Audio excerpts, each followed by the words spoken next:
When I got the call from the event planner, I thought it was a mistake. She politely said, "Sir, I'm sorry, but your wife requested that your name be removed from the guest list for the company gala." I froze. My wife, Emily, and I had attended this event together every year.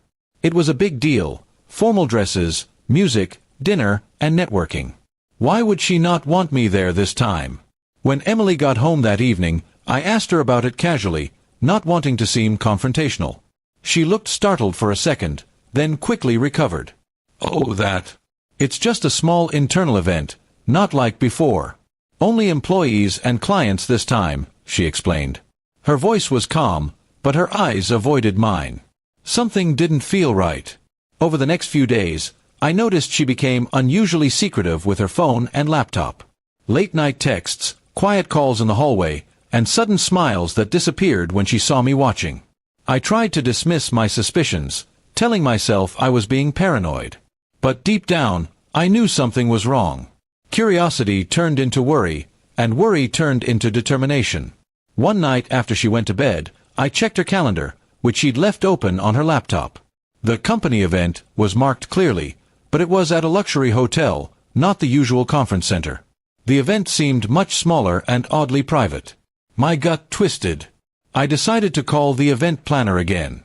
I politely asked if I could confirm Emily's RSVP. The planner hesitated before answering, yes. She confirmed attendance for herself and a +1. My heart dropped. A +1. I repeated. But I thought I was removed from the list. The woman paused awkwardly and said, "That's what your wife requested." "I'm sorry, sir." That night I barely slept.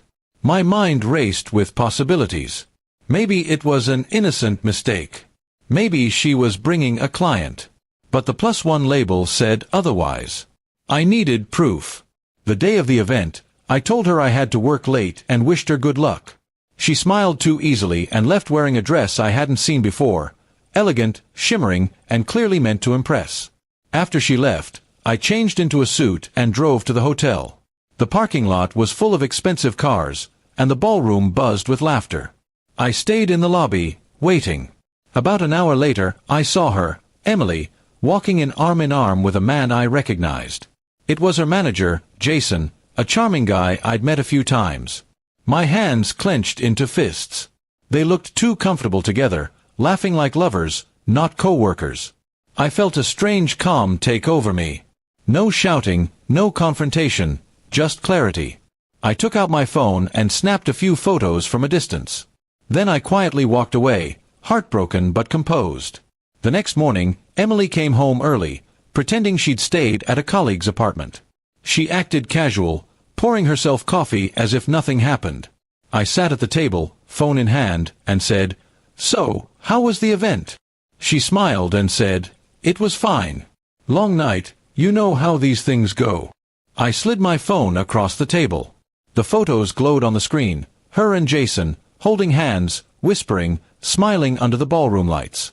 Her face drained of color. I can explain," she stammered. I interrupted, "Don't. I just wanted to see if you'd tell me the truth." She started crying, apologizing, saying it was a mistake, and just emotional confusion. But I wasn't angry anymore. I was done. I told her I'd already sent the pictures to HR anonymously.